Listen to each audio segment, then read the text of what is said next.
you guys got to be honest with yourself. Like, do you have any results? Is what you're doing netting you anything? The only three metrics that matter is how many people did you have a conversation with, how many of those people were qualified, and how many of those became clients. That's it. Likes don't matter. Reshares don't matter. The amount of dinner parties that you went to don't matter. You just nailed it for me. Like, I'm not saying what that offering is bad. It's the perception that's bad. This is pretty much like the marketing strategy. It's on one Post-it note, Corey. Welcome back to everybody, episode 26. So everyone who's listening to this, you'll see the structure. We had episode 24, Nick and I, and then episode 25 is a different one. It's more of a business conversation.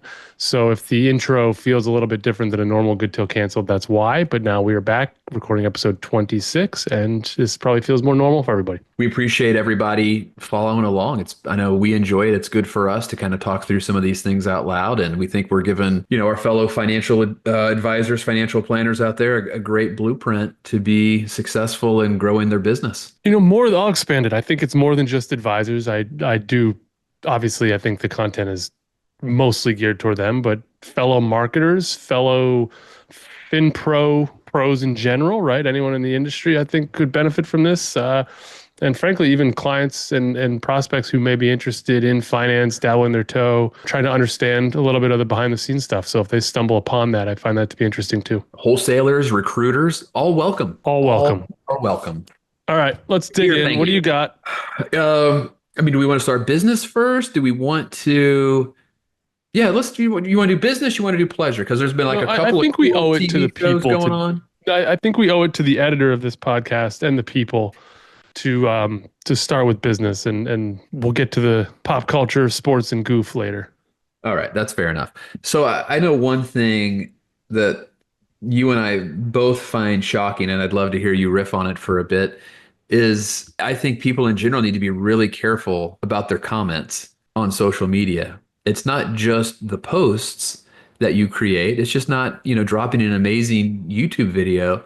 People are actually going, believe it or not, and they're looking at your comments. You want to elaborate on that? Am I off?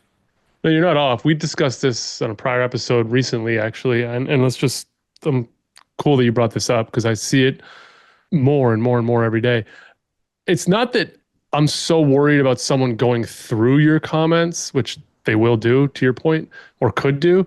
It's that the algorithm puts Nick commented on in front of me as a passive consumer. I didn't even do anything. I just literally opened the app or went to the website. First thing you see, right? Nick commented on. Right. I don't follow this at all. I look and it's like Nick making a comment that puts him in a negative light or a detriment or doesn't align with the way I see him and know my plan. That's a big deal. Yeah, if the first thing that you see when you log into your favorite social media platform is your favorite financial advisor that just typed in the word funnel in all caps. All right, so we're digging in here. What Nick's getting at is the folks out there in social media that may be promoting themselves as marketers, which they are, right? Fine. They're attempting to help you grow your marketing presence, whether that be on LinkedIn, Instagram, Facebook, YouTube, whatever the platform may be, email. They're putting their process in the feed of saying, here's how I can help you gain 32,000 followers, 352 this, 72 new leads, and double your business in a month. Drop the word funnel into the comments below, and I'll make sure you're included in our upcoming whatever. When you as a financial advisor or a professional in general that's looking to do business with somebody, then engage in that funnel, think of what that tells your audience, right? You've got a high-achieving professional who you want to attract as a client, who might be a C-suite executive, logging on to LinkedIn or Facebook or Instagram or whatever the platform is for their time away. And they see Nick Nielsen, whom I respect, held in very high professional regard, was considering working with, or has always been someone I've admired, is more consumed about growing his popularity on a platform than he or she is, Nick in this case, he is, of providing wisdom, guidance, and professionalism. That's a red flag.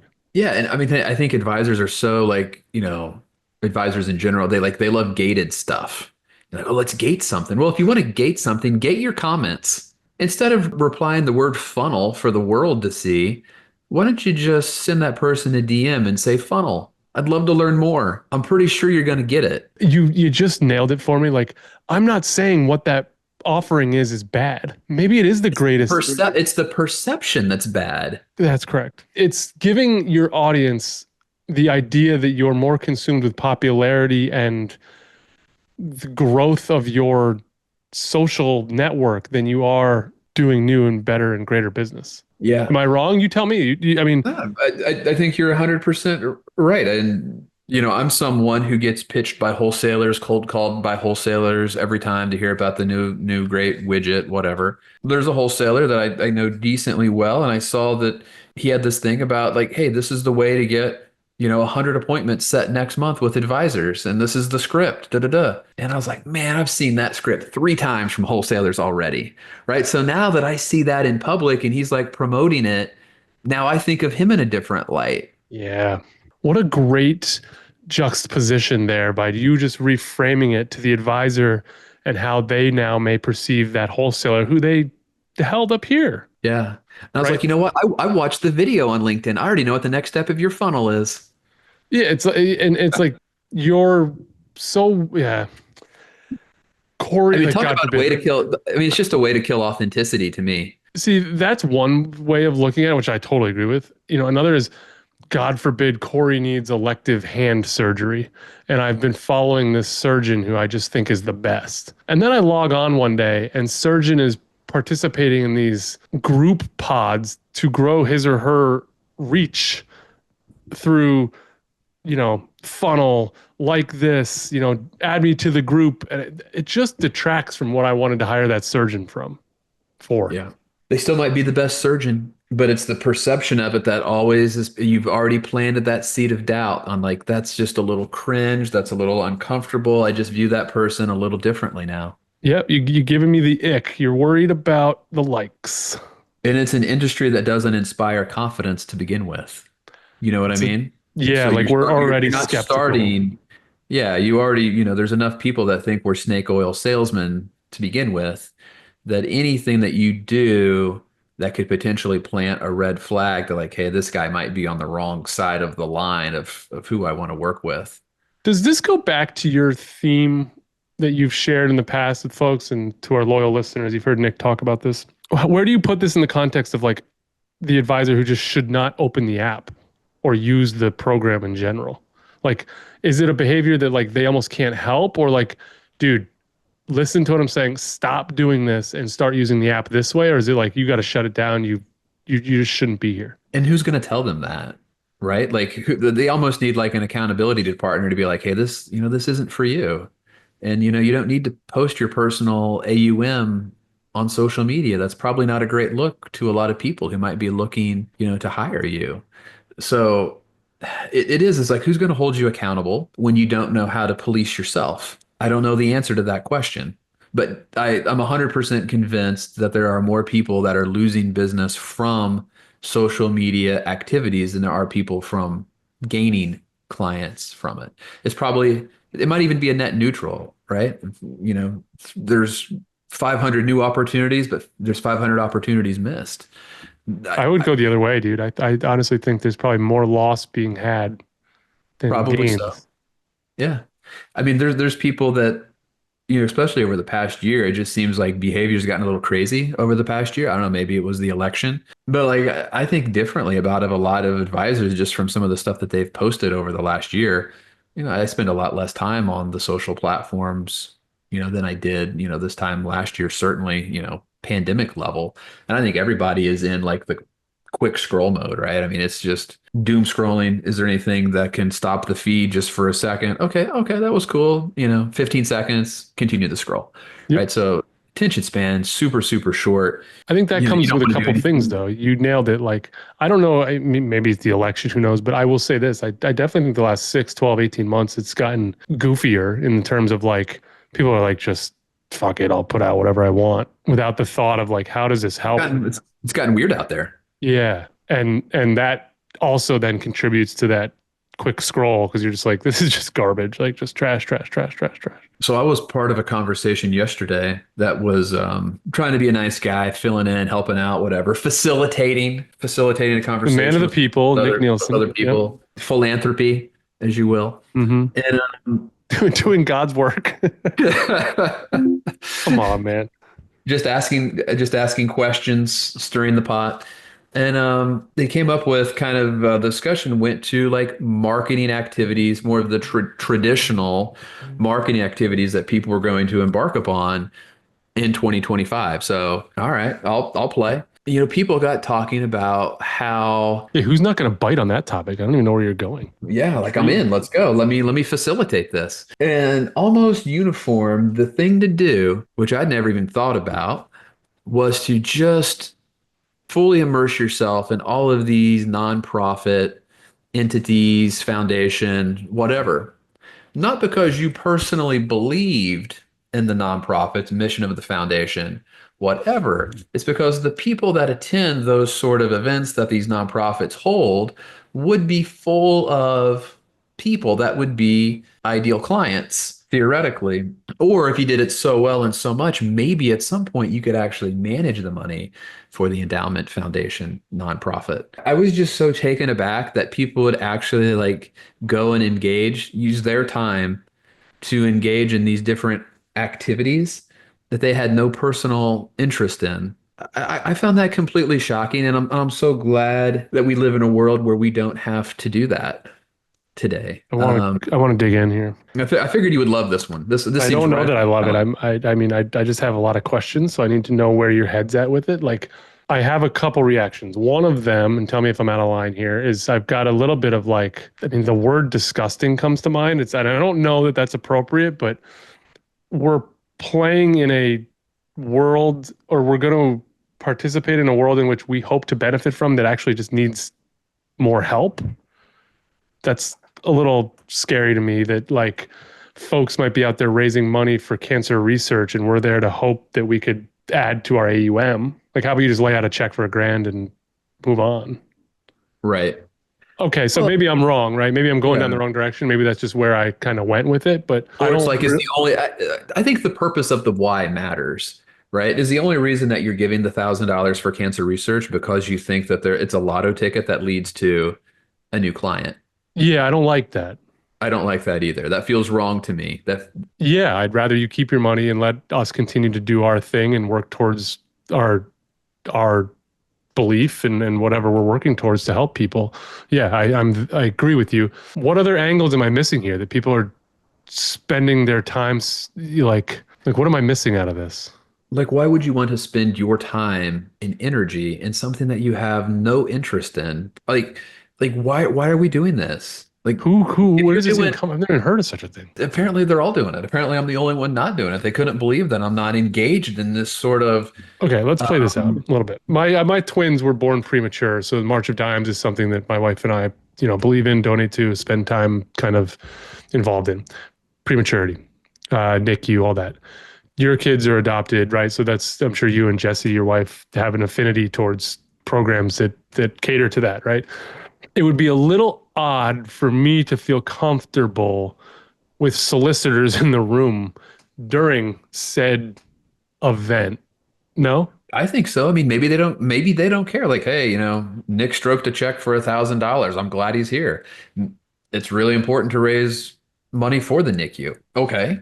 Maybe that's enough. I don't know. I just thought it was such a weird mindset from a business building perspective. It's like if you want to build your business, you really can't think of better ways to do it than to like buy a ticket for the show that is the hey Corey, what do you what do you do for a living? Oh, did you know that I'm a financial advisor? Like that's literally they were talking about their pitches that they do at these dinner parties and at these foundation hors d'oeuvres and drinks. And I was like, 99% of the people in my neighborhood don't even know what I do. Like I don't tell I'm not going to voluntarily go up to someone I don't know and tell them that I'm a financial planner. I mean, aside from maybe again, I'm looking at this the wrong way, but aside from the slime of the whole thing, to your point, that just seems like yeah, a complete miscalculation of time and energy. I mean, are you going to Here's get in trouble for this, right? Like, does this have to be all edited out? Are you like, I think we're good. I don't think the people that were involved in this event are probably I don't think there's going to be a lot of crossover. Here okay, here was the fascinating thing. Is just one person who had spent thousands of dollars at various events over a course of years and spent tons of time, sometimes, on average 1 to 2 per week over a couple of years. No new clients for many of these activities. No new clients. I think that's the one thing that gets me with all of this, and not just this particular example, but like everything in general. Like, you guys got to be honest with yourself. Like, do you have any results? And if you just take you by yourself, most financial advisors have small, tight teams. If not a team at all, they're just themselves. Like, is what you're doing netting you anything? Right. And I do get that it's hard to attribute LinkedIn post equals Joe Smith. That's different. That's you saying in 2024, we brought on 22 great new clients, and here's all the activity we put into the year. Now that activity, we don't have to make a direct attribution. We just say, Yeah. we do this and this works. Good. Right. If you're sitting here in December of 2024 and saying, I really struggled to add new business this year, maybe zero households, one household, maybe one referral from Aunt Betty. We struggled, but we did all this. Now you've got to look in the mirror and say, did that net you anything? I think every financial planning practice, and you could probably, use these if you're a wholesaler or a recruiter or whatever. I think the only three metrics that matter is how many people did you have a conversation with, how many of those people were qualified, and how many of those became clients. Right? Like that's it. Likes don't matter, reshares don't matter, the amount of dinner parties that you went to don't matter. Like you just have to be really real with it. It's just how many people did I have a conversation with? How many of them were qualified? And how many became a client? That's it. Everything else is really noise. It's what makes you, I don't mean to sit here and pat you on the back, but I will. It's what makes what you're doing, what you're building, what you're going to continue to build fantastic and phenomenal. You've taken great coaching. I've seen it. You've been able to eliminate the outside noise of all the glitz and glam of that comes with the serotonin of social and marketing. And you've just said, we're going to do this. We're going to do this as frequently as we can. We're going to continue telling the story. You know why? Because every Saturday afternoon, it nets a new email. Every Tuesday, I get a new DM. Yeah. And this is pretty much like the marketing strategy. It's on one post-it note, Corey. That's it. Monday, video. Tuesday, who we work with. Wednesday, a topic. Thursday, a sketch. First Friday of every month, talking about getting your house in order, scheduling an appointment. Fridays 2 through 4, sign up for dollars and diagrams. Saturday, weekly newsletter. Repeat. That's it. It's one. It's a post-it note. That's it. How much, I have meanwhile, time. that strategy was $20,000 through some of the things we see.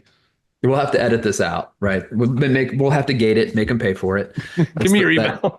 If you want to see what's on the post-it note, give us your email address. We'll make sure that you get it for the low price of $20,000. But yes, the business growth has been great.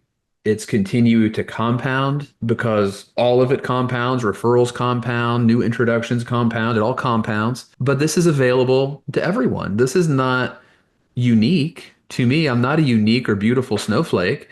I mean, this is available and doable for the masses. And I can still spend time with my kids. I can create the business that I love, and I have the flexibility to enjoy obscure hobbies like my junior college basketball. And, I still have my Sundays to watch the Bears invent ways to lose. And I just wish more people would get real about the results that they're getting and how easy it would be to pivot to something that would get the results that they deserve. It's weird, man. It's all up here for one. Everyone's kind of getting in their own way with it, right?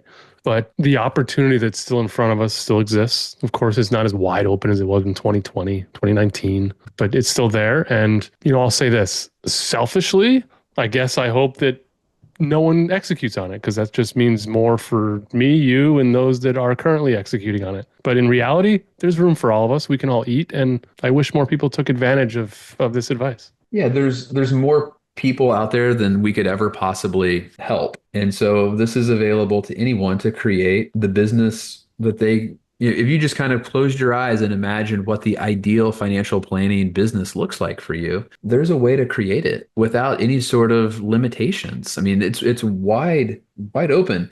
And I think people that are good advisors, the people that I really consider caring, empathetic people who understand the significance and the importance of that role of a financial planner and the duty that comes with it, I think they have a significant, almost moral duty to become good at marketing because if they don't, the alternative is individuals are going to end up with people who are not good advisors, who are not Mhm. caring and empathetic people who happen to be good at marketing. That's so good. That is a good marketer can out business the good planner. 100, And that's 100%. tricky, right? Because then you don't know what you're getting as the planning. Yeah. I could here, I'll give it to you straight, right? No bullshit. And I totally mean this to the audience, and I don't mean to take away from anyone. I was licensed at one point. I could go back and study and get relicensed if I wanted to, and I could grow a business probably bigger than yours, not you, listener, probably bigger than yours through marketing, but I don't have an interest in managing assets, and nor do I have even the wherewithal to want to learn to or be good at it. But I could outgrow you. That's scary to think about because then I'm in charge of more assets than you, affecting people's lives greater than you, and pulling the puppet strings behind the scene just because I'm a better marketer than you. Yeah, I mean, I think there's a moral duty if you're a good advisor who takes this seriously that you have to invest in your marketing to make sure that people get the help that they need, desire, and deserve. Because there are people out there and institutions that are going to be better marketers than you could possibly be on your own. Everybody has a ceiling when they DIY. Well, I mean, just look at, I don't know. I'm not going to sit here and say Fisher's like the best marketing in the world, but like they know where to be to collect assets from grandma, Yeah. and grandma gives them her assets. And I think there's things that just everybody out there can learn about the way that Fisher markets. You don't necessarily have to believe in what they do and think that they're the best in the world, but they have a strategy that works and it works on a very scalable level. And there is simplicity in the words that they use, there's simplicity in the messages that they put out there. And Dude, if I'm you're on telling the you, for a fence about 70, over explaining versus simple beats complex, Fisher is a case study in simple beats complex. dude, I see their stuff. I mean, I'm telling you, for a 72-year-old at home who's doesn't like this industry because they feel like it's shady and whatnot, Fisher does a very good job at appealing to that person. Yeah, one phrase that everybody on this call has heard of, you do better, or we do better when you do better, right? How easy is that? I mean, I'm sure there's conflicts of interest. Obviously, we all know that as people on the call, but 72-year-old grandma doesn't know better. They're like, oh, they do better when we do better. It makes sense. Let's bring this home a little bit for folks who are like, all right, I enough. I believe it. I need to be a better marketer or do better. Not a Corey commercial, just a something in general for you to consider. If you don't know what to do marketing wise, find a consultant that can guide you and steer you down that road. Okay. Consistently meet with them and let them outline for you what to do, how to do it, where to be, da da da da da, all the things. If you get to the point of like being like, this all makes sense, you capture what I say, you help me articulate my voice, this, that, and the other. I don't know how to take that idea and put it into practicality via video, digital, audio, email, all the things. Now you got to go into another step of not only hiring the consultant, you have to hire the consultant and the creator, the person or the company that's going It's to like building generate. a house, right? There's an order that things have to take place. You don't start with the windows, right? You have to prepare the land, you have to do the foundation, right? There's a very regimented way in how you build the marketing process. You can't just willy-nilly start creating YouTube videos with no foundation. I see it all the time of just, I'm going to do this. I'm going to start sending this. I'm going to participate in this. And it just is, it doesn't go anywhere. So, So I have a weird one for you, Corey. This will tie into this really nicely. mhm. And I've gone full circle on this concept. So I think there's one element of this whole like where to start. I think it's simultaneously the least important and the most important part of the whole deal. So this person was telling me about how they kept hearing from their clients, "Hey, I referred Uncle Joe to you.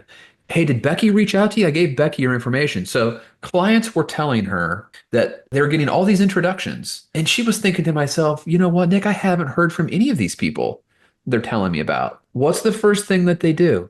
They're going to put your name, they type Nick Nielsen into Google, and the first probably two things that comes up for most people, one, LinkedIn, two, your website. First of all, LinkedIn profile was busted. Had like, the LinkedIn banner that had never been changed, photo clearly from like 1986. Are you doing this in real time as like a, hey, let's go through this due diligence process with this individual? Yeah. You call them So to the then I'm like, mat. okay. So LinkedIn busted, busted. Then I'm like, all right. Second link on the Google was the website. All right. One of the worst websites I've ever seen.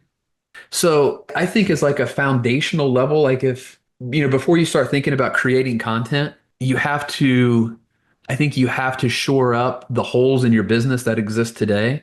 And I think the first holes that you have are the places that people Google and are going to click first. Like you have to have a reasonable LinkedIn profile because that's one of the first two for almost everybody. And then your website doesn't have to be great. It could be template based. I'm not against template based websites. I think it could be very simple, but it needs to clearly say, what you do, who you do it for, just like a couple of easy bullet points. Like if someone got to that website, like I wasn't even sure they were in financial services. It was so opaque. Like it doesn't tell me who your ideal client is, what you do, how you do it, why you're doing it. Like so simple. Like if you don't know where to start, like those two to me, that's like foundational level preparing the land for any sort of marketing activity. Table stakes, right? Like Yeah, you've just gotta, you can't be you can't be missing out on Aunt Donna who would have gladly worked with you had you looked like any sort of reputable advisor. the crazy thing of that folks don't consider is getting that referral to loop around and do a U-turn is, Not happening. yeah, right? Like they've already kind of checked you out there. But wait, I have a new website now. Get Yeah, one yeah, I chance. got my shit together. Okay. Yeah, you get one chance in this world. Yeah, you don't get a second time to make a first impression. Advisors listening to this, don't let the potential complexity of making your LinkedIn, your YouTube, your website, and all the things amazing right away. Like to Nick's point, get it service level and then like refine, Serviceable. Yeah, improve. serviceable. Like it doesn't have to be a 10. Just give me a 7. Yeah. Sevens gets Aunt Becky in the door. Yeah. In Arkansas, 7 is like, Absolutely. Even a Utah 9. what the hell? But nothing has to be perfect. I mean, I think people have this illusion that it has to be perfect. I can't spend that on a website. Well, don't spend 15, $20,000 on a website. Down the road, fine. But like, Yeah. You just have to have something serviceable. Give me the 7. Give me the Arkansas 7. It's good enough to get people to meet with you. But someone also told me the other day, hey Nick, I've had a great year. I brought in $20 million. That's great. My question is, what if 100 was possible? What if you missed out on so many opportunities that you don't even know about?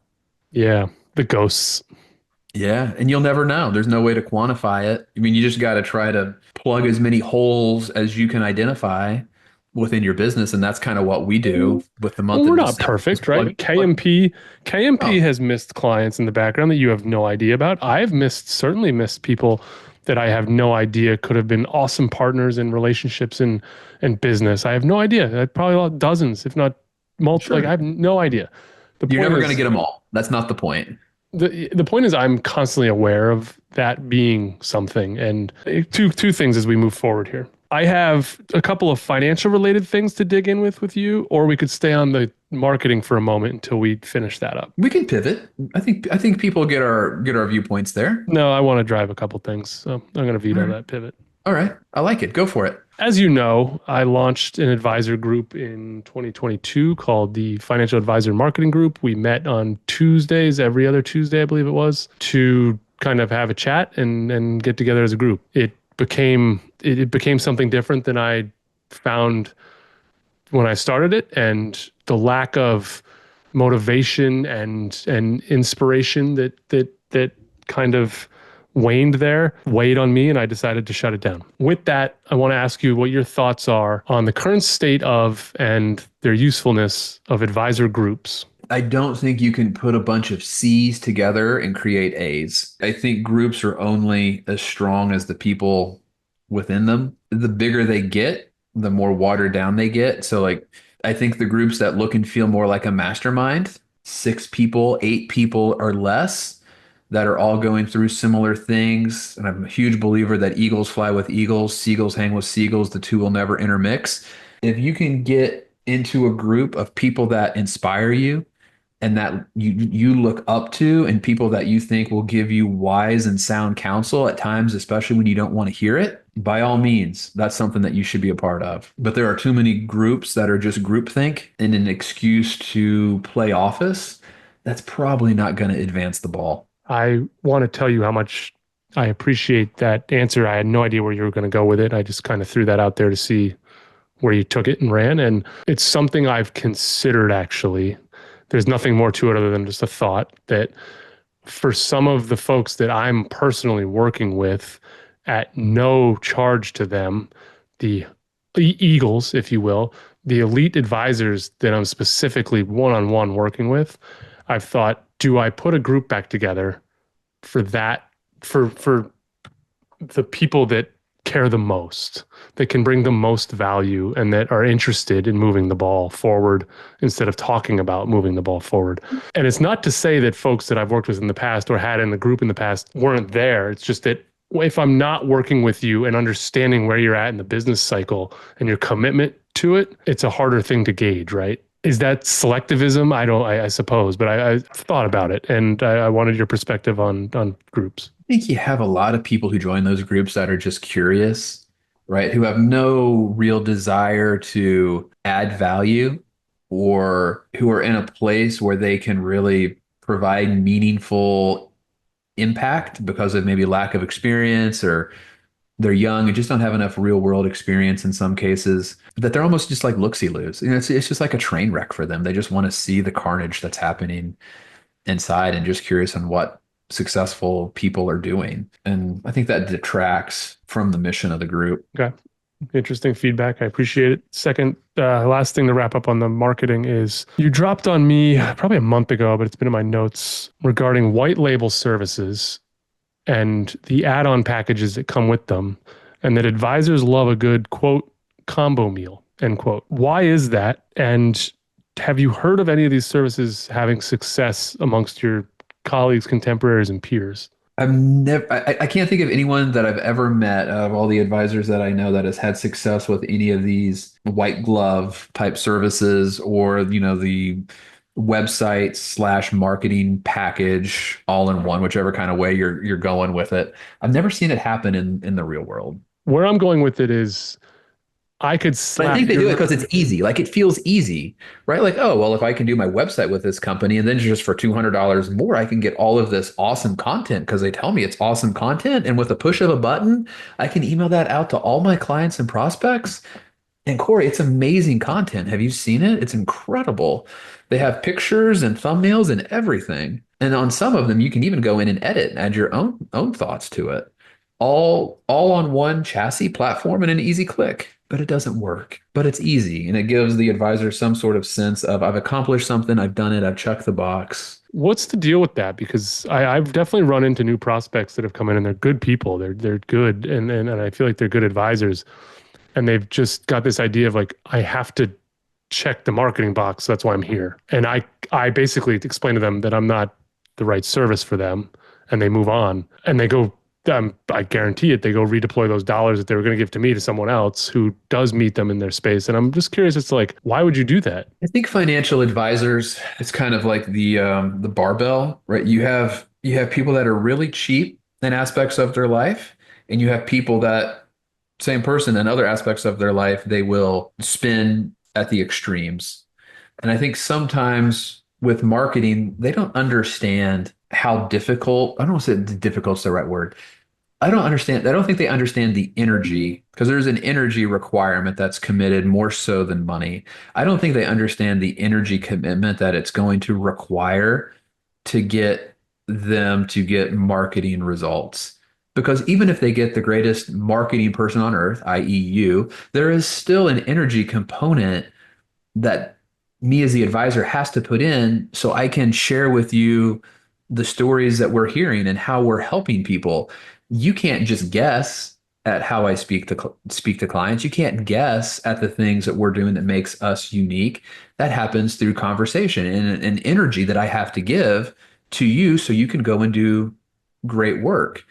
And I just think there's so many people that are only willing to pay for Wendy's when you probably just need to step up to Chili's. we're not asking you to go to some five-star Michelin restaurant. Like, you just got to be willing to understand that this isn't a Wendy's or McDonald's, and we got to get to the Chili's level. We got to get that triple dipper. Yeah. Okay. So putting a bow on that, you've yet to see the white label thing work. No, I've never seen it in the wild. I'm sure there's a Mm. unicorn out there. I'm sure Bigfoot exists. Mm. Surely they wouldn't be doing this all to just make money off poor advisors, would they? All right. For the folks listening that may not be advisors and maybe prospects or clients or folks on the retail side looking for help, one thing I've thought about a little bit is, history may not repeat itself, but it sure as heck rhymes. And it just so happens we're in the middle of the 20s. Are we in the roaring 20s all over again? The Roaring 20s. You only know where you're at when you're able to look back at history, right? So you have no idea of where you're at in the economic cycle or anything like that in real time. Nor do I think it matters. We have, I think, been lulled to sleep because over the past 15 years, the S&P 500 as a proxy for a low-cost diversified portfolio, it's averaged 16% a year for 15 years. And in the midst of that, we have the rise of Bitcoin. Gold's up 30 some percent this year. One of my big concerns is that clients have gotten too comfortable with how easy it's been to make money without a whole lot of volatility. You forget how painful it is when the markets go down. And I think as an advisor, as Nick Murray would say, it's our job as advisors to give clients that dose of vitamin C, that reminder that to get the present, that is the historical trend line return of ownership in great companies, to get that 10% return, it comes with the fact that on average, every 5 years, we lose a third of the account value, or that every year we generally have a drop of 15%. That's the package to get the 10% annualized return. And I do fear that clients forget that message because we have recency bias in all aspects of our life, and investing is certainly no different. But I just can't help to think back 2022. I remember it as an advisor. August through October of 2022 was death by 1,000 paper cuts. And it felt horrific. To me, it felt just as bad as when the market dropped 50% during the Great Recession, or when the market dropped 33% in 34 days during COVID, because there wasn't like a significant like linchpin event. Like you can say, oh, Lehman Brothers failed. Of course the market's going down. The whole financial system might crash. Well, yeah, we're in a global pandemic that's never been seen before. Of course the market's going down. But August of 22 was just death by 1,000 paper cuts. And then for some reason, of which no one probably really knows, the market just got less bad and it stopped going down. And then from then on, the market's up some 60 some percent since then. When you say all that, which I love and appreciate, and we'll cut that out of this because that'll be great KMP content. Are you prepared as the steward of KMP and all the households that you manage on behalf of KMP to help them weather that? And I don't mean financially. I mean, are you prepared mentally to coach the folks through that? Because to your point, we all are, and I'm not speaking for you, but the rest of us just have completely expected to wake up to green every day. And eventually it won't be that. I mean, we hope it's a melt up. Like those feel really good, right? But those things are also not healthy. I mean, trees don't grow to heaven, right? Trees only get so tall. There's not a tree that continues to grow infinitely for all time. And just like, things in your garden, they have to be pruned, right? If you have roses or trees, right, they have to be pruned. You have to take a step back to go forward. And the market's no different. And I think that is the incredible opportunity that we have by sharing our message every week in our Dollars and Diagram newsletter, that we can drip on our clients that we love with these doses of vitamin C's, and the reminder that it's good to be able to go back and remind people like, hey, this is why we talked about this, and I think it's even more important to say, we've already planned for this, right? Your plan includes the fact that we knew that the market would go down by a third or more. Like we've already planned for that. That's why we have our emergency fund, our home equity line. That's why we made you get that home equity line of credit. That's why if you are at near retirement, that we've set aside 5 years in safe, short-term, fixed income investments because we want to make sure that we never put you or your family in a situation where you have to sell stocks into weakness. We never want to put you in. If a financial advisor has put you in that situation, they have failed you, period. How do your clients feel when you deliver that message to them, even though they're not experiencing it? Knock on wood. How do they feel when you share what you just shared with the podcast audience? How do they feel when you share that with them? Can you just see it? Yeah, you can see it. And I think, we've been doing this long enough, helping people long enough that many of our clients have been through at least two of these big ones with us, if not three. And so the greatest thing that we have is time with clients. And the fact that you can point to this and say, Laura, you didn't sell when the market went down in 2020. You didn't sell when the market went down in 2022. You stayed the course and look at where you are today because you stayed the course. Very few clients push back with us in those moments where the market is getting crushed. There are people who certainly have questions and are scared, but the more times you get to go through those with clients and come out the other side and they get to see their accounts go higher, which they always do. History is our guide. The longest downturn we've ever had in the United States, 5 years and 8 months of having a negative real return with dividends reinvested. Time is the ultimate elixir because they get to see this in real life and they're like, yeah, Nick and Jeff were right. Nick and Jeff were right. The market didn't go to zero. The world recovered. And, maybe when Nick said that there's never been an easier and more efficient way to build wealth than owning a great portfolio of low cost diversified companies, maybe they were onto something. But sometimes you have to go through it. You never really believe until you go through it. Yeah, I think it replaced sometimes with you just do, right? Yeah, you kind of have to go through it. Yeah. I remember the first time I saw a 90 mile an hour fastball, right? And I used the word saw a 90 mile an hour fastball very loosely because it happened and I didn't even know it happened. Right. And you're like, how does anybody ever hit a 90 mile an hour fastball? But then your body adapts, your eyes adapt, it slows everything down. And then after a while, you're like, you know what? 90 kind of feels like 80 to me now. And then it becomes more natural. And investing is no different. Your heart rate slows down a little bit. It's no longer like you're in game seven of the World Series. All right, I've been through this. Nick's pointed out, I've got my cash over here. I've got 5 years worth of safe stuff over here. And if it takes a little bit of time for these great companies to come back, I'm okay. I believe in the names and the portfolios.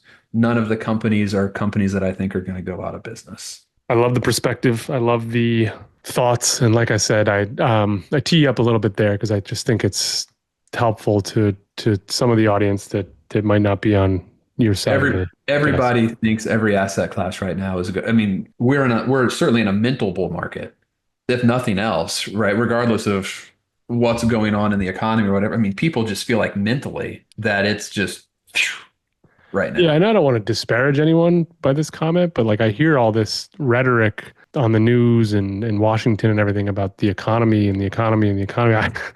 I've yet to run into too many friends and relatives that aren't just swiping, tapping, and doing everything else with their checking account. I mean, the hardest working people in my community, I think, are the Amazon Yeah, and the FedEx, guys who tape the the boxes. UPS drivers. Holy cow. And, going back to what financial advisors, financial planners do in public, how they comment, I think is really important. And I think so many people are disparaging people who are building wealth in maybe non-traditional ways, Oh, this is a goodie. such as Well, such all as right, folks. crypto, such as basketball cards, whatever the case might be.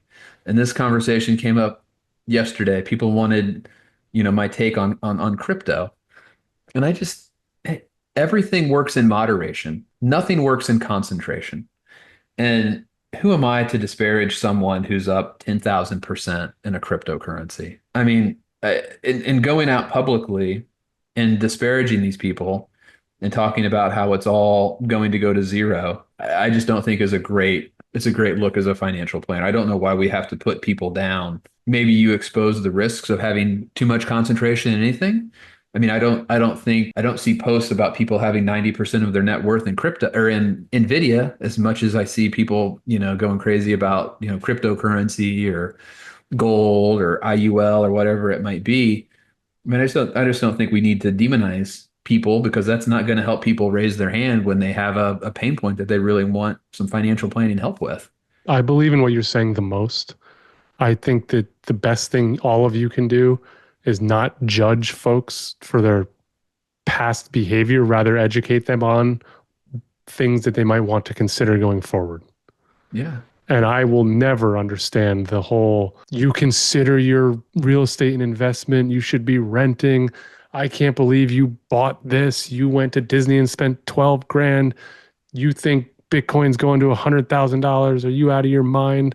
It's worth tulips. Like, you do realize, folks, like advisors listening, that like that person that sees that and then like all their relatives and friends and everyone else like probably has dabbled in some of that stuff, so that when you like blanket judge and you just like cast your judgment on them, like you're out on all of them and they're out on you. Like no one wants to hire you if they feel like you're going to be an asshole to them when you show up to the first meeting exposing, or worse, you're hiding stuff. Yeah, I mean, as a financial planner, it's really hard to do financial planning when you don't know where all the pieces are. And if someone feels so demonized about their crypto holdings, well, now you have a hole in the plan. Now that's a liability that you don't understand from a planning perspective. So it's really important to help understand people's entire financial picture, which I've just includes, love how you've said it in the past. Like, dude, if you love crypto, great. Like, let's just make sure everything else is shored up, and either this becomes uh, a 2 to 3% allocation or whatever you want to make it. Like, but yeah, maybe we do something a little different in the investment portfolio because of some of the risk you're taking in crypto,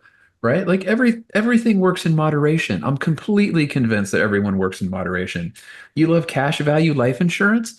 I don't have to love cash value life insurance, but if you love whole life or IUL and it's designed correctly and you're comfortable with the return profile and you understand the risk reward, I mean, who am I to tell you that you shouldn't have it? Like it all can work in the concept of a plan because it's your plan, it's not my plan. love it. Let's make a quick segue here.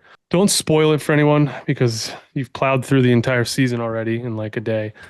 But I couldn't help myself, Corey. you mentioned something last week. Like, have you anything caught your eye? I saw the actor of Cross, Alex Cross is his character name. I saw him on one of the interview shows, and the show looked interesting. So I said, check out Cross on Amazon. I hadn't even watched it yet.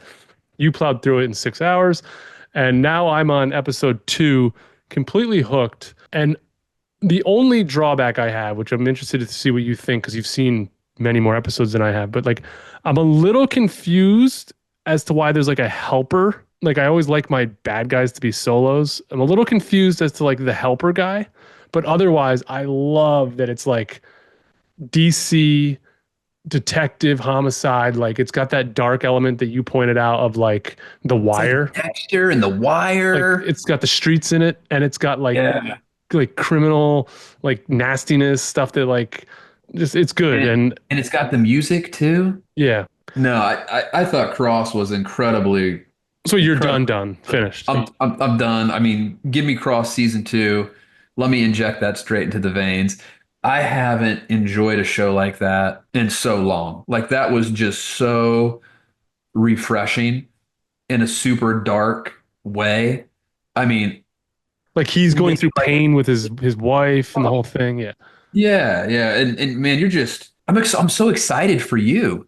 I mean, that's who I'm excited for. I'm excited because you haven't got like you're not even at the tipping point yet in Just what's finished episode 2. about to So go down. yeah. Yeah, And I won't spoil it for anybody, but I'm just, does the dual criminal thing make sense and work its way through? it all plays out, and you don't really understand the full scope until the final episode, and you haven't really even been introduced to Kayla Craig, who real life Alana Tall, who is terrific and has a much bigger role in the show as it goes on. But man, it is really really good. I hope they do a season two. I I think they think it's did. I the think I best remember thing. he's been signed on Okay, already. it's the Yeah. best thing that I think Prime has produced, and I've been very bullish on the Reacher, the Jack Ryans.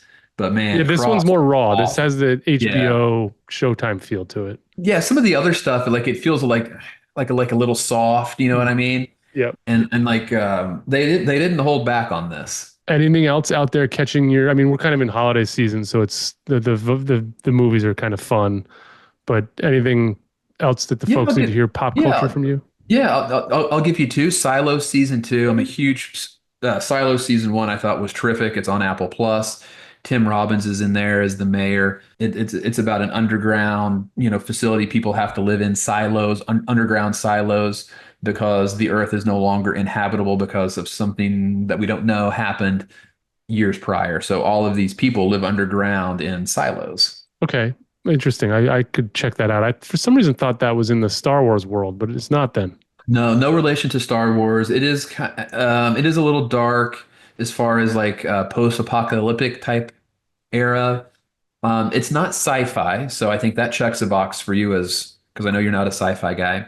And then as a family, we went and saw Moana 2. Contributed to the box office there. Contributed to the box office. No popcorn though, so we didn't put too much money in their pockets, but the smell just wafted throughout and was wonderful. But Moana, speaking of dark, Disney always has the whole arc of the story and everything. Relatively dark, even for a Disney movie. A lot of talk of death and stuff like that. That necessarily wasn't prepared for like 6 and 8 year olds Yeah. All to right. have A questions little heavy about from afterwards. Yeah, Moana. little heavy for Moana. Was just expecting something a little bit more uplifting. But you know what? Anytime there's something Moana comes out, it gives me the urge. Nielsen family, Disney Polynesian. Let's go. Let's get it on the books because that's as close as to Moana as you're going to get. We got to get that Polynesian vacation. Maybe it's a joined Nielsen Keating Disney Polynesian Vacation Yeah, 2025. I wouldn't hold your breath on that one. Did you book it? Let's get the 6 kids together. Let's bring the 2 Jesses in on this. They can collaborate. They wouldn't even believe the arc of our stories together. Oh, the jury duty one's fascinating. So, folks, I've got you till 2:15. Are you on it too I'm here? good. Yeah, I'm All right. good. I get a text from Nick the other day, something about relating to marketing. Did I tell you my jury duty Did I tell you my jury duty story?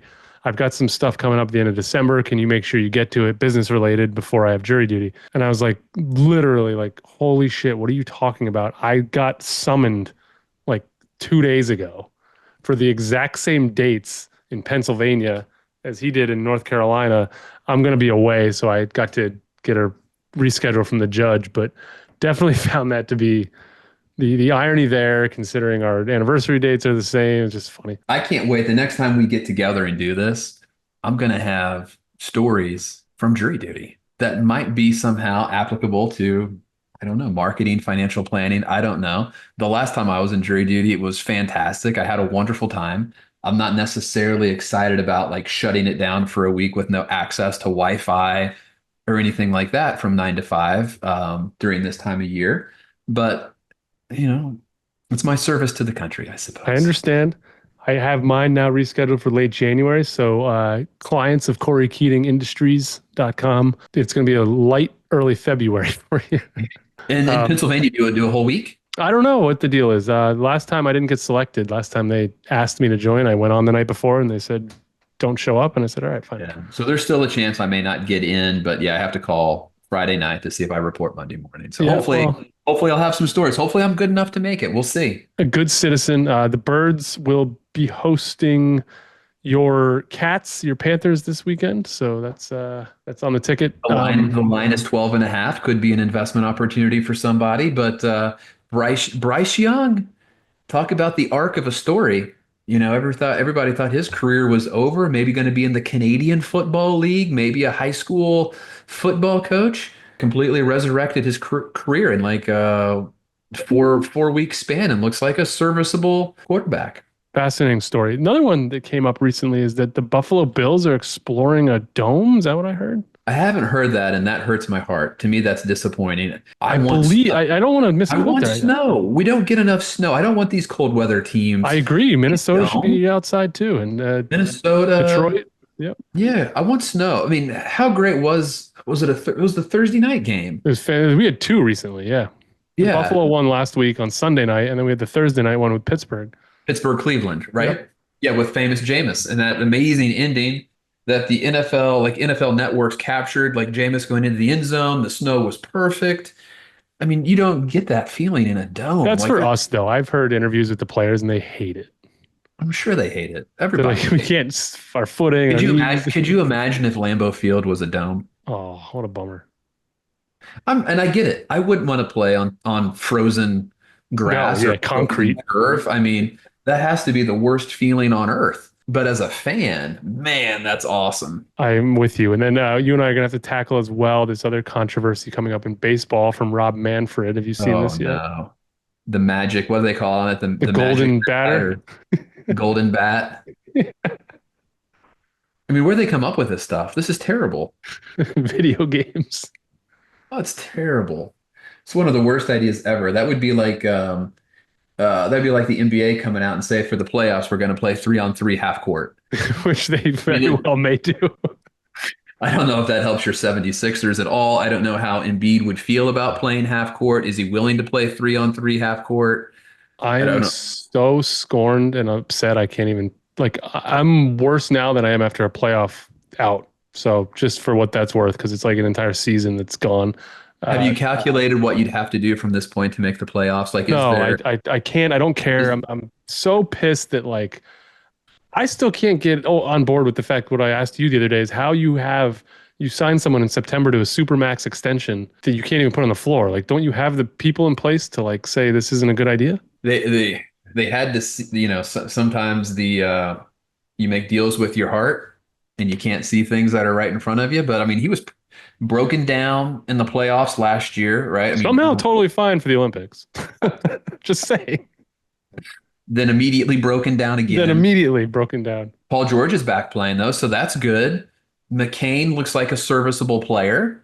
George is broken The too. problem, Come on. He's how many years are we committed to Embiid? What are we at? extension of 3, so it's probably 4 years. Okay. And you would trade in, just to be clear, you would trade Embiid for Brandon Miller straight up, Tomorrow, right? right now. Done So deal. I wouldn't have told you that in a million years last year. Do Coming you off the know, MVP season, no way. you know I'm the done. the Hornets are dumb enough that they might do that. He can't be traded. That's the problem. But with the Supermax, you can't trade a He has to have Supermax. like a year of service. Gotcha. The whole Well, thing if is he like gets that year of service in, first two calls, you got to call the most. Sacramento. You got exactly. You call Sacramento first, and if Sacramento's not taking it, you call Charlotte, and then if Charlotte doesn't take it, you go to the Wizards. Yeah, you gotta get on the phone with Those are your DC. three. And I still stand by it. If the Wizards do nothing, if the Wizards have the patience to do nothing and let it play out in 3 years, they're going to be good. They But can't. they will blow it up and do something stupid to get some fringe Gordon Hayward type player who's going to help them immediately, who's obviously just going to get broken down like Aging Embiid. Embiid, right? Yeah. They're the They Wizards got are the they got antithesis. Carrington, right? They got Bub Carrington. They got Koulibaly. They got Alex Sarr, and they got Jordan Poole, And right? they're So gonna have Cooper Flag. they're going to get Cooper if they get Cooper Flag, and then by that point, your guy Kyle Kuzma's off the roster. If they can just be patient, they'll be good. But we know the Wizards will blow it up. I don't know how but they'll do it. They're actually the antithesis of a great know my plan client. They tinker. The Tinker, they They're got a like in Tinker. there playing with stuff. Like just leave it They've alone. drafted so well, and they just get crazy. How did they end up giving Hachimura to LA? How did that even happen? That's unbelievable. For what? Like LeBron called, so we're like, all right, have him. Yeah. LeBron needs Rui. Sure, that's no problem. Let me send him right on over. Can you do me a favor? Who's the worst player on your roster? Let's send him back. Can we get your worst player in a second, please? Yeah, you couldn't even give me yeah. Rui's a nice player. No, I like him. I 6'11", shoots it, handles it. Would be a nice piece for Washington right now. Here's a question for you. Just while I burn a couple of minutes at the end of this show here. How do you stay as involved? How do you know all the fringe names that you know for someone who doesn't watch as much NBA as you don't? I go really heavy as soon as the JUCO season's over, right? Like what's heavy? Like you watch like the random. How the hell would you list off 5 random bench players on the Wizards? Most of those guys are starting, not Jordan. I mean, No one on this podcast had heard of 3 of the 5 names you listed. Bob Carrington's good. People better know that name. And you're excited that I pronounced Koulibaly right. But I do have this service. It's like a $30,000 package that I have access to that I can stream every college and NBA game, and I can take out the commercials, and I can hit a button and it'll take me through all the plays, and it'll take out all of the dead Do time. you like have a coaching Yeah. package? So I can watch, like, I can watch a 48-minute NBA game in about 52 minutes. That's interesting. So that's how the professionals watch film so efficiently. They basically have their own sports Bloomberg terminal. Exactly. Yeah. Wow. And the franchises obviously just subscribe to that. Yeah. And then every Surface Pro tablet has it. Yeah. I got Yep. it. Yeah. So So I never that's always wondered that's that. I was like, there's that content guy's working up there, man. yeah. And if you just like want to watch a hat, like, in the junior college where I might only want to watch a team for a half just to kind of get a feel for them.